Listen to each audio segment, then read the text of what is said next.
Hello my friends, आप सुन रहे हैं हमारी कहानी मैडनेस लव एपिसोड 8।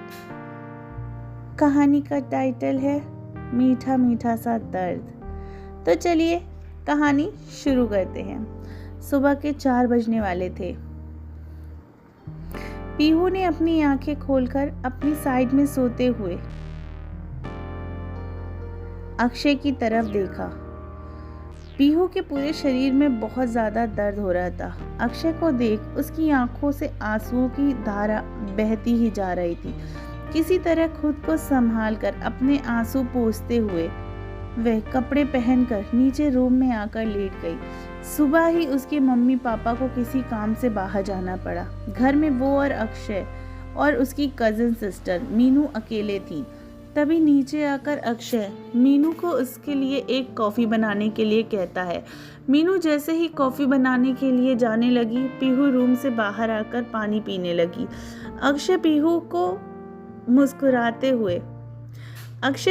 मुस्कुराते हुए उसे अपनी नशीली आंखों से घूरने लगा। जैसे ही मीनू ने कॉफ़ी बनाने ही लगी, उसकी एक दोस्त का कॉल आ गया, जिस वजह से अचानक मीनू को बाहर जाना पड़ा। उसने मिलने के लिए उसे जानना पड़ा। मीनू ने जल्दबाजी में बाहर जाते हुए पीहू से अक्षय के लिए कॉफ़ी बनाने के लिए कहा, इसलिए वह किचन में आकर अक्षय के लिए कॉफ़ी बनाने लगी। अक्षय ने पीहू को पीछे से आकर गले से लगा लिया। वह पीहू के बालों को स्मेल कर उसकी नेक पर सॉफ्टली किस करने लगा।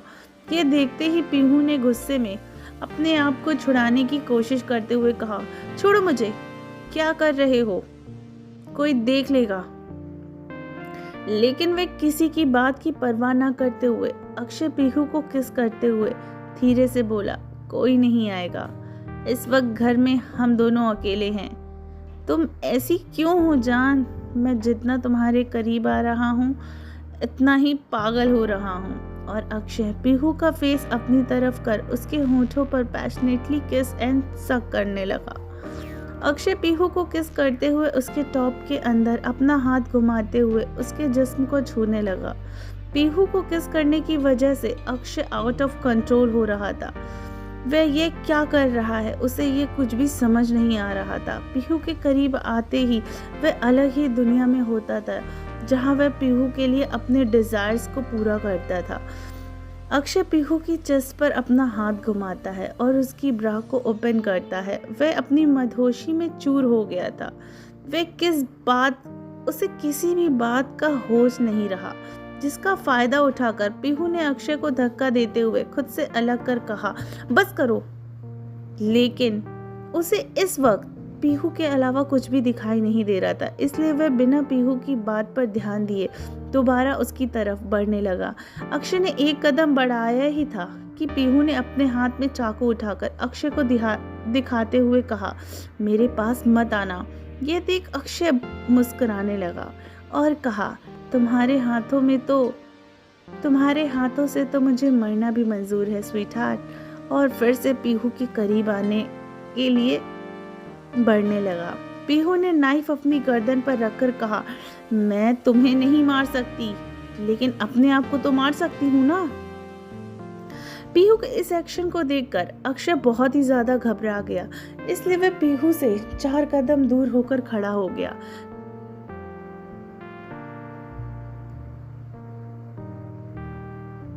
उसने पीहू से कहा, तुम्हें लग जाएगी, चाकू हटाओ। इस वक्त पीहू के हाथ में अक्षय की वीकनेस थी, जो वह खुद थी।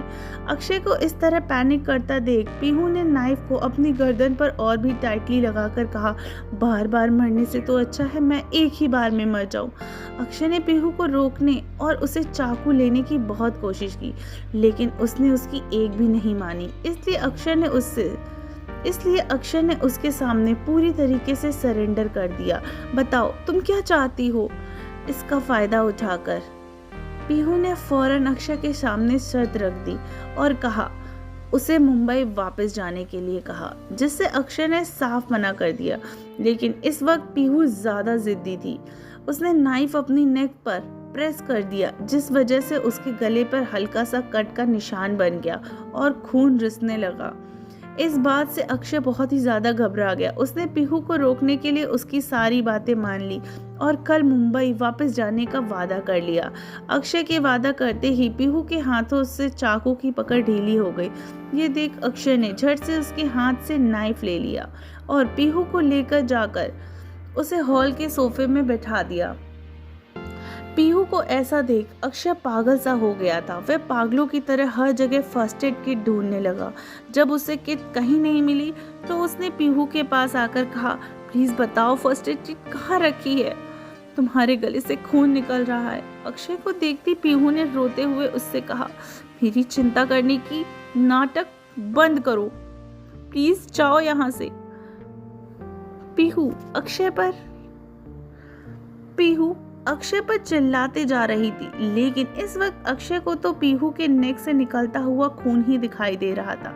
उसने परेशान होकर पीहू से रिक्वेस्ट करते हुए कहा, पीहू तुम मुझसे जो कहना चाहती हो कह लो, मुझे मारना चाहती हो तो मार भी लो, पर खुद को हर्ट मत करो। प्लीज बताओ फर्स्ट एड किट कहाँ रखी है।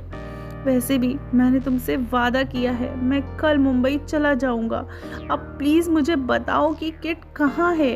अक्षय की काफ़ी रिक्वेस्ट करने के बाद पीहू ने उसे फर्स्ट एड किट के बारे में बता दिया।